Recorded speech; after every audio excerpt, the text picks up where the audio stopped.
पुण्यातील पर्वती अत्याचार प्रकरणी एक धक्कादायक माहिती समोर आली आहे। अत्याचाराच्या प्रयत्नावेळी आरोपीची नात आणि नातू दोघंही घरात होते। काही पैसे देऊन नराधम आजोबानं मुलाला घराबाहेर पाठवलं होतं।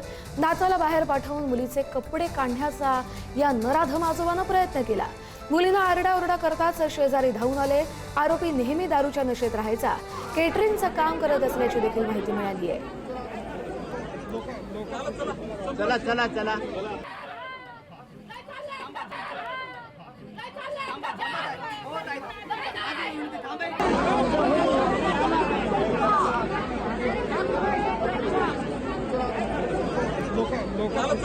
चला चला चला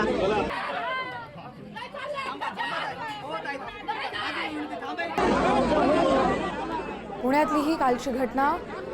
9 वर्षाची नात आजोबानं तिच्यावरच हात घातला, नातवाला पैसे देऊन घराबाहेर पाठवलं, अशी पुण्यातल्या पर्वती अत्याचार प्रकरणी धक्कादायक माहिती समोर आली आहे।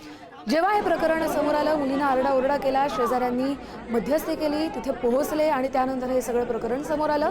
नंतर पर्वती भागात तिथल्या नागरिकांकडून प्रचंड आक्रोश व्यक्त केला गेला, पोलिसांना पाचारण केलं गेलं आणि या आजोबाला पोलिसांच्या स्वाधीन केलं गेलं। मात्र हे सातत्यानं घडत असल्यानं नागरिकांमध्ये सध्या संतापाची लाट आहे। आज मोर्चाचं देखील आयोजन करण्यात आलंय। पुण्यातल्या पर्वती अत्याचार प्रकरणी धक्कादायक माहिती समोर आली आहे।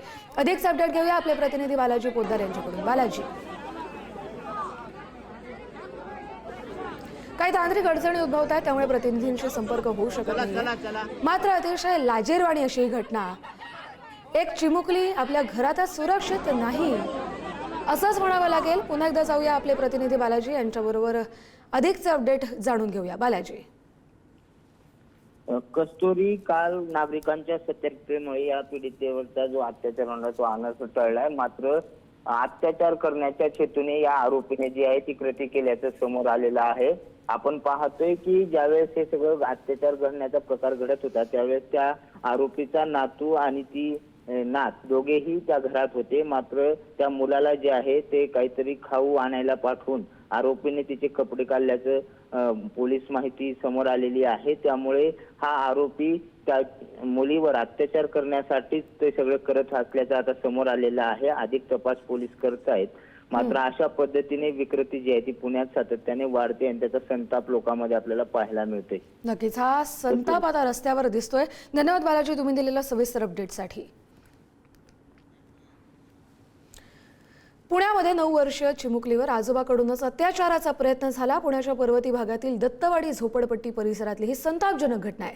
आरोपी आजोबाला अटक झाली आहे आणि पॉक्सो कायद्याअंतर्गत गुन्ह्याची नोंद झाली आहे। नागरिकांच्या सतर्कतेमुळे ही अत्याचाराची घटना टळली आहे। पर्वती परिसरात रात्री उशिरापर्यंत नागरिकांनी ठिय्या मांडला।